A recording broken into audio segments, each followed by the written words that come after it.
अस्सलाम वालेकुम dear students. आज मैं जिस टॉपिक के साथ हाजिर हूँ, आज हम जो टॉपिक सीखेंगे वो टॉपिक है हमारे पास dimensions. Dimensions basically physical quantities को हल करने का एक कैलकुलेटिव मेथड है। अगर हम डायमेंशन की डेफिनेशन देखें तो इसकी डेफिनेशन सिर्फ ये बनती है qualitative nature of the physical quantity, जो कि आपकी फर्स्ट ईयर की बुक में लिखी हुई है। अब इस बात को समझना बहुत ज़रूरी है कि क्वालिटेटिव नेचर से क्या मुराद है। क्वालिटेटिव नेचर से मुराद ये है कि अगर हम देखें कि डायमेंशन जो है बेसिकली हमारे पास क्या बताती है, हमें ये बताती है actually dimension is the presence of base quantities in the physical quantity.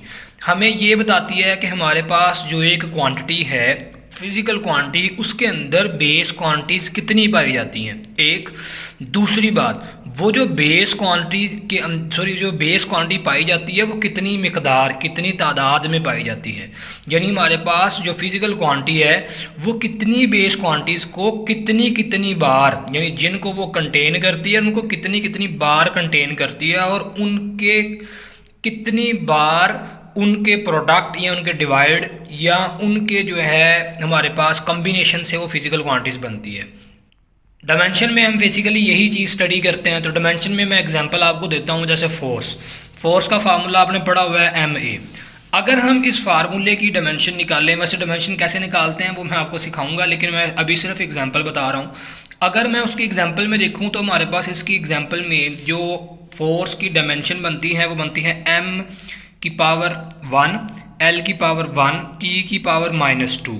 अब इसका मतलब ये है कि हमारे पास 1 यानी मास जो फिजिक बेस क्वांटिटी है वो इस फोर्स नाम की फिजिकल क्वांटिटी में एक दफ़ा है, लेंथ एक दफ़ा है, और टाइम जो है वो -2 टाइम्स है। यानी यहाँ पर बेसिकली आपने एक चीज़, यहाँ पे टाइम्स का मतलब मल्टीप्लाई नहीं है, यहाँ इसका मतलब है पावर। अब यहाँ पे एक चीज़ आपने देखनी है कि ये जो चीज़ें हैं 1, 1 और -2 ये उसके एक्सपोनेंट्स हैं, ये उसकी पावर हैं। तो बेसिकली डायमेंशन में हमारे पास जो डायमेंशनल एनालिसिस है वो बेस करता है किसी भी फिजिकल क्वांटिटी में पाए जाने वाली जो बेस क्वांटिटी है उसके एक्सपोनेंट पर बेस करेगा। और ये चीज़ जो है क्वालिटी बनती है फोर्स की, कि फोर्स के अंदर एक मास, एक लेंथ, और जो टाइम है वो -2 टाइम्स, यानी उसकी पावर जो है वो -2, यानी इसका मतलब है कि टाइम उसके साथ डिवाइड हो रहा है मास और लेंथ के साथ। यानी ये मास और लेंथ जो है ये टाइम की रेशो में उसमें चले जाएंगे। उसके बाद हमारे पास डायमेंशन को लिखने का तरीका है। अब हम डायमेंशन की तरफ बढ़ते हैं। उसको लिखने का तरीका क्या है? डायमेंशन में हमारे पास बेसिक 3 क्वांटिटीज़ हैं, जिसमें हमारे पास मास, लेंथ और टाइम, इन हम 3 फिजिकल क्वांटिटीज़ को है जब वो बेसिकली देखते हैं। जिसमें हमारे पास डायमेंशन लिखने के लिए आपने एक बात का ख्याल रखना है कि आपने जिस क्वांटिटी का नाम है, बस फ़र्ज़ करें मास है, इसमें हमारे पास मास यानी क्वांटिटी का नाम है मास, उसके मास का फर्स्ट लेटर जो है नाम का वो हमारे पास M है। M आपने लिख देना है। क्वांटिटी का नाम लिखेंगे, उसके नाम का जो फर्स्ट लेटर है M वो उसको कैपिटल में लिख के उसके इर्द गिर्द हम स्क्वायर ब्रैकेट्स लगा देंगे, इस तरह लेंथ का, इस तरह टाइम का। अब यहाँ पे क्वेश्चन उठता है कि क्या इन 3 क्वांटिटीज़ के अलावा बाकी जितनी भी क्वांटिटीज़ हैं हमारे पास बेस क्वांटिटीज़, क्या उनकी डायमेंशन नहीं है? उनकी भी डायमेंशन है। जैसे हमारे पास इलेक्ट्रिक करंट है, उसके डायमेंशन को I से रिप्रेजेंट करते हैं। लेकिन इनके अलावा बाकी जितनी भी हमारे पास डायमेंशन है, जैसे हमारे पास टेम्परेचर एक क्वांटिटी है, उसको टेम्परेचर के T से जाहिर नहीं करते बल्कि उसके यूनिट के साथ जाहिर करते हैं। उसका यूनिट जो केल्विन, उसका जो यूनिट है हमारे पास केल्विन है, केल्विन से जाहिर करेंगे। उसके बाद हमारे पास अमाउंट ऑफ सब्सटेंस का यूनिट मोल है तो उसको मोल से जाहिर करेंगे। इंटेंसिटी ऑफ लाइट का कंडेला है तो उसको कंडेला से जाहिर करेंगे। तो ये हमारे पास जितनी भी फिजिकल क्वांटिटीज़ हैं, इसमें आपने एक बात याद रखनी है कि हमारे पास जो पहली 4 क्वांटिटीज़ यानी हमारे पास इलेक्ट्रिक करंट, टाइम, लेंथ और मास है, इनकी डायमेंशन इनके नाम के साथ लिखी जाती हैं, और बाकी जो क्वांटिटीज़ हैं उनकी डायमेंशन उनके यूनिट के साथ लिखी जाती हैं। चलें जी, अब हम देखते हैं कि डायमेंशन को किस तरह निकालते हैं, इसका क्या तरीकाकार है। मेरे पास एक क्वांटिटी है फिजिकल जिसका नाम है एक्सेलरेशन। अब पहले हम उसका फार्मूला लिखते हैं। एक्सेलरेशन का formula A = velocity over time, यानी एक्सेलरेशन = वेलोसिटी ओवर टाइम। अब यहाँ पर आपने वेलोसिटी की डायमेंशन जो है उसको पुट करेंगे। अब वेलोसिटी की डायमेंशन LT-1, टाइम की डायमेंशन T वैसे ही। अब ये T जब ऊपर चला जाएगा तो ये चूँकि यहाँ पे पावर 1 है, ऊपर जाकर -1 हो जाएगी, और ये हमारे पास बन जाएगी LT-2। अब इसी तरह अगर हम एक्सेलरेशन की जो डायमेंशन है यानी इसकी क्वालिटी देखें तो इसमें हमारे पास लेंथ जो है वो 1 बार और जो टाइम है वो -2 इसकी क्वालिटी है। उसके बाद वेलोसिटी की बात करते हैं। वेलोसिटी जो होती है वो आपके पास होता है डिस्प्लेसमेंट ओवर टाइम। अब डिस्प्लेसमेंट चूंकि डिस्प्लेसमेंट चूंकि एक लेंथ है तो लेंथ की डायमेंशन l और टाइम की डायमेंशन t हो जाएगी और ये हमारे पास बन जाएगा LT-1, ये वेलोसिटी की डायमेंशन बन जाएगी। इसी तरह अगर हम वॉल्यूम की डायमेंशन देखें तो वॉल्यूम की डायमेंशन L3 यानी l की पावर 3 यानी l एक्सपोनेंट ऑफ 3 बन जाती है। इसमें हमारे पास क्या बन जाता है कि वॉल्यूम जो होता है वो 3 लेंथों से मिलकर बनता है। अब यहाँ इसकी क्वालिटी देखें तो 3 lengths in volume is it's quality. तो आपने यहाँ पर आपने एक चीज़ देखनी है कि डायमेंशन हमें बेसिकली यही बता रही है कि कितनी फिजिकल क्वांटिटीज़ हैं एक जो हमारे पास फिजिकल क्वांटिटी है उसके अंदर, कितनी बेस क्वांटिटीज़ हैं एक हमारे पास जो फिजिकल क्वांटिटी है उसके अंदर, और वो जो बेस क्वांटिटीज़ हैं वो कितनी कितनी हैं। ये हमने एग्जांपल में देखा। इसी तरीका कार को यूज़ करते हुए हम जो हमारे पास मोमेंटम है, एनर्जी है, बाकी क्वांटिटीज़ हैं उनके जो डायमेंशन हैं उनको हम निकाल सकते हैं।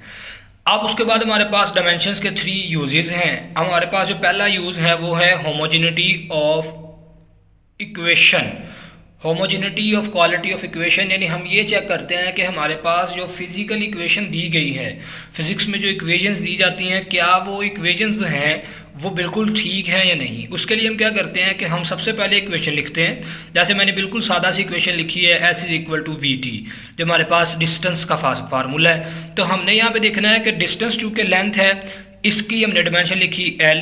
अब वेलोसिटी की डिमेंशन और टाइम की डिमेंशन जब पुट की तो जब इसको हल किया तो हमारे पास ये डिमेंशन बन गई length is equal to length.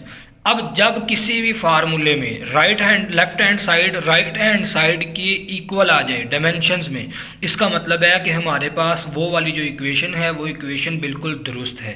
तो डायमेंशन का जो पहला यूज़ है वो है होमोजेनिटी चेक करना, यानी हमारे पास जो इक्वेशन है क्या वो इक्वेशन दुरुस्त है या नहीं है।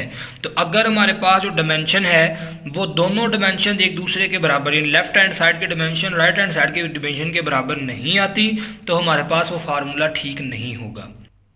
उसके बाद हमारे पास डायमेंशन की जो हमारे पास दूसरी जो उसका यूज़ है, ये बहुत इंपॉर्टेंट यूज़ है। इसके ज़रिए आप डिडक्ट कर सकते हैं एक नया फार्मूला। अब नया फार्मूला डिडक्ट करने के लिए आपको पहले एक फिजिकल फिनोमिना का पता होना चाहिए। लेट्स सपोज जैसे एग्जांपल में मैंने लिखा हुआ है कि ये हमारे पास रूफ के साथ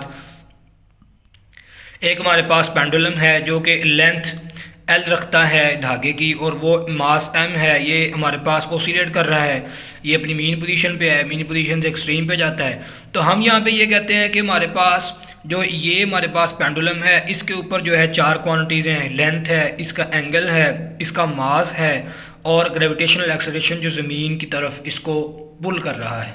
अब यहाँ पर आपने एक बात याद रखनी है कि ये जो physical quantities G, L, M, theta ये सारी उसकी डिपेंडेंस है।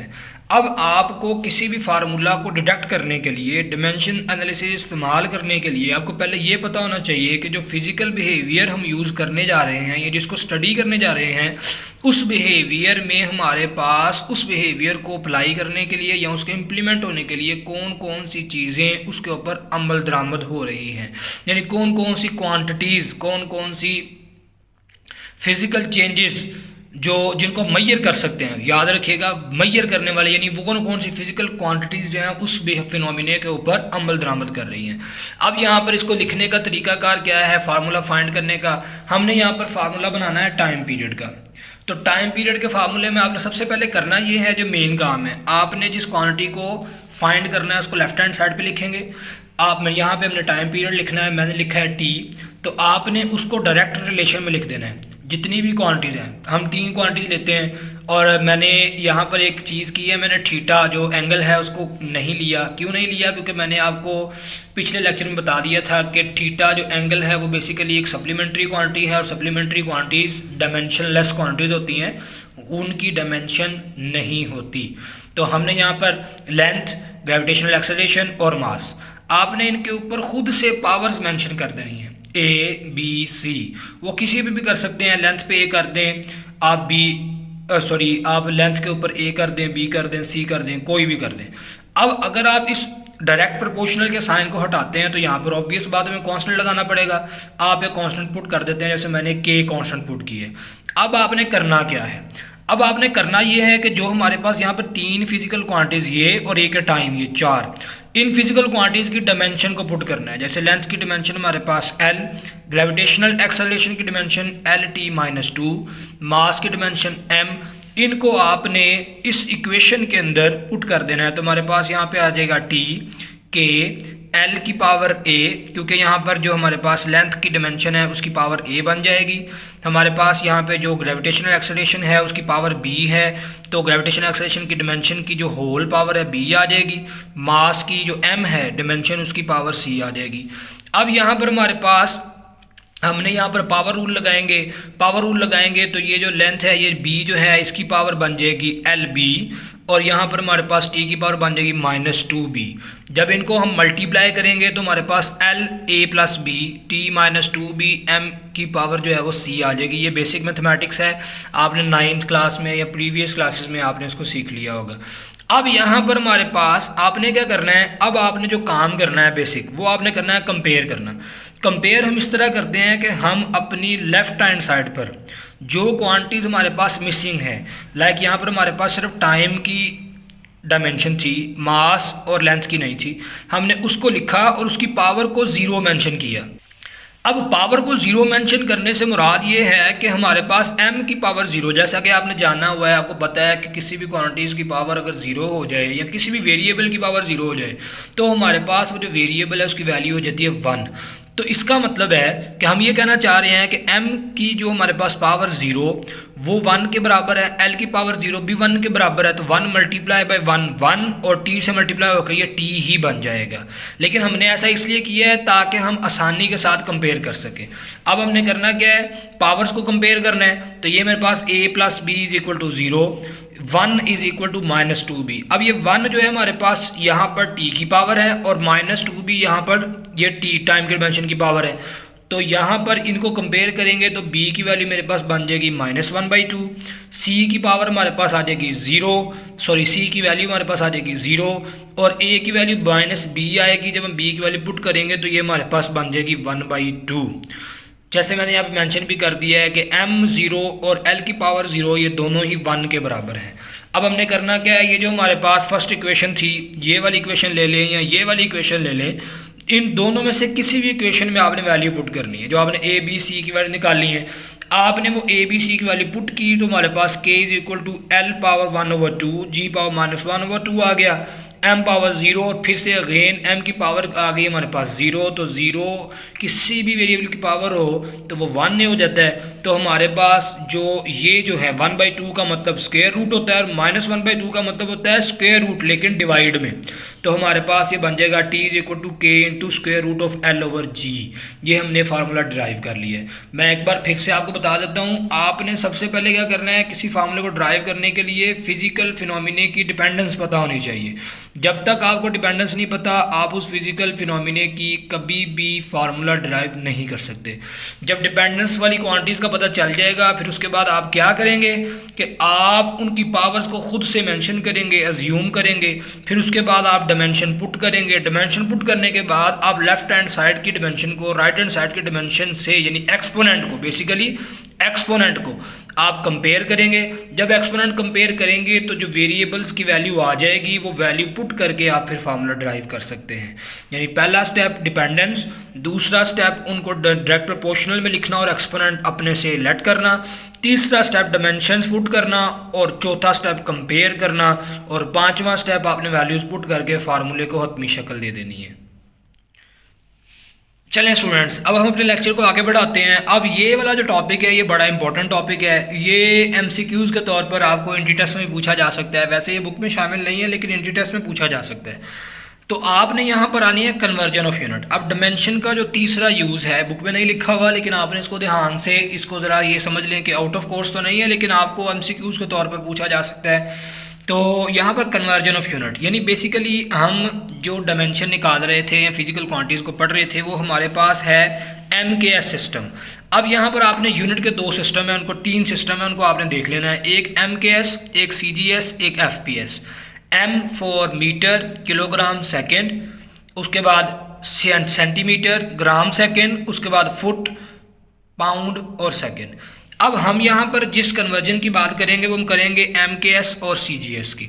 अब हम यहाँ पर एक क्वांटिटी लेते हैं प्रेशर। अब देखें प्रेशर जो हमारे पास क्वांटिटी है, अगर हम उसका फार्मूला देखें तो प्रेशर का फार्मूला होता है F/A, फोर्स का यूनिट न्यूटन और एरिया का यूनिट मीटर स्क्वायर, तो ये हमारे पास न्यूटन पर मीटर स्क्वायर बन जाती है। इसको हम SI यूनिट में एक नाम देते हैं जिसको हम कहते हैं पास्कल।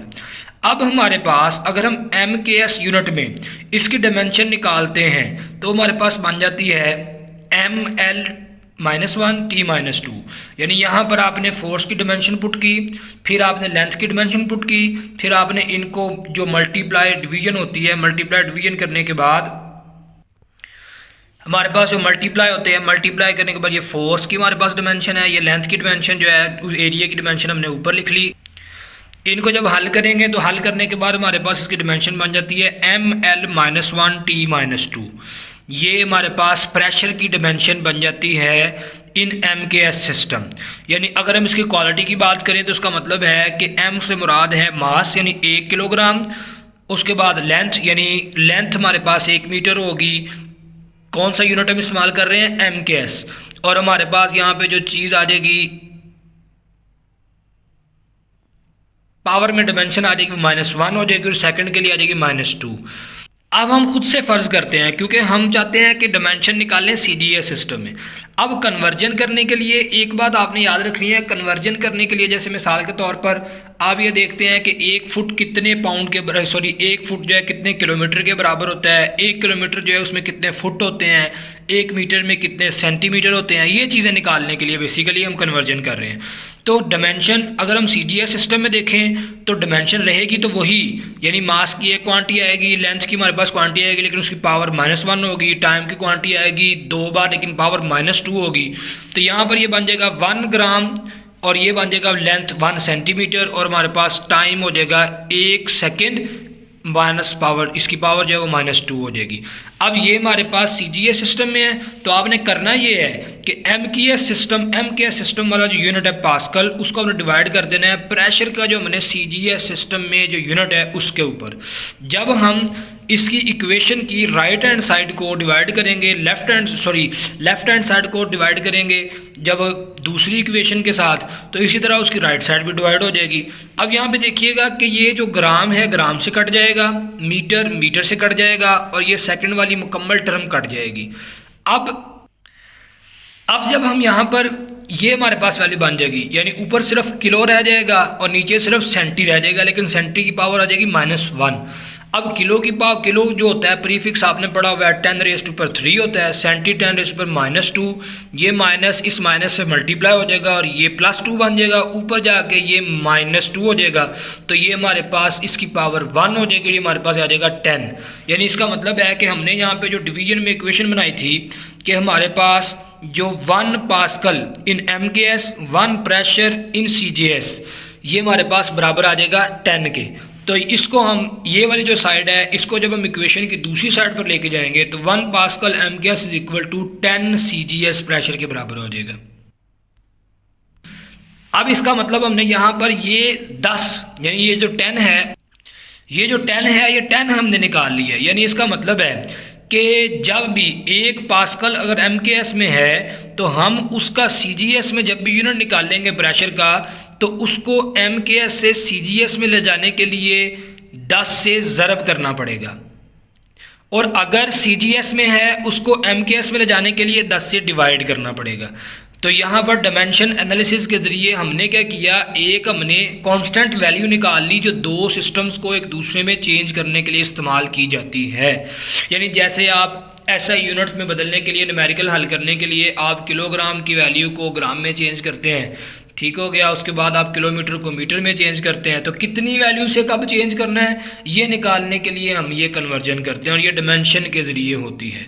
उसके बाद हमारे पास डायमेंशन एनालिसिस है, इसकी कुछ लिमिट है। लिमिट ये है कि जो हमारे पास प्रोडक्ट टाइप डिपेंडेंस होती है वो आसानी से सॉल्व हो जाती है, जो डिवीजन वाली है वो आसानी से सॉल्व नहीं होती। उसके बाद हमारे पास आ जाती है कि ये कांस्टेंट को सॉल्व नहीं कर सकता। जैसे मिसाल के तौर पर अभी हमने फार्मूला ड्राइव किया था तो उसमें जो K कांस्टेंट था, के कांस्टेंट था वो, उसको हम सॉल्व नहीं कर सके, उसको हमें वहीं पे वैसे ही छोड़ना पड़ा। उसके बाद वो हमारे पास नॉन मैकेनिकल सिस्टम यानी जिसमें मास, लेंथ, टाइम के अलावा दूसरी क्वांटिटीज आती हैं, उनके एनालिसिस के लिए भी हमें बहुत ज़्यादा तगदो करनी पड़ती है, क्योंकि एक्सप्रेशन में कॉन्स्टेंट्स बढ़ जाते हैं, इक्वेशंस जो हैं वो कम हो जाती हैं। तो इसलिए ये जो डिमेंशन है, आप देखें ना किसी भी जो हमारे पास सिस्टम है उसकी कोई ना कोई लिमिटेशंस तो होंगी, तो डिमेंशनल एनालिसिस की ये 3 लिमिटेशंस हैं। चलें स्टूडेंट्स, ठीक हो गया आपका आज का जो टॉपिक था डिमेंशन एनालिसिस का, वो आई होप मैंने बहुत अच्छे से सिखा दिया होगा। लेकिन अगर आपको कोई कन्फ्यूजन रहती है, कोई भी परेशानी है, तो देन आप कमेंट बॉक्स में मैसेज कर सकते हैं। ठीक है स्टूडेंट्स, अल्लाह हाफिज़।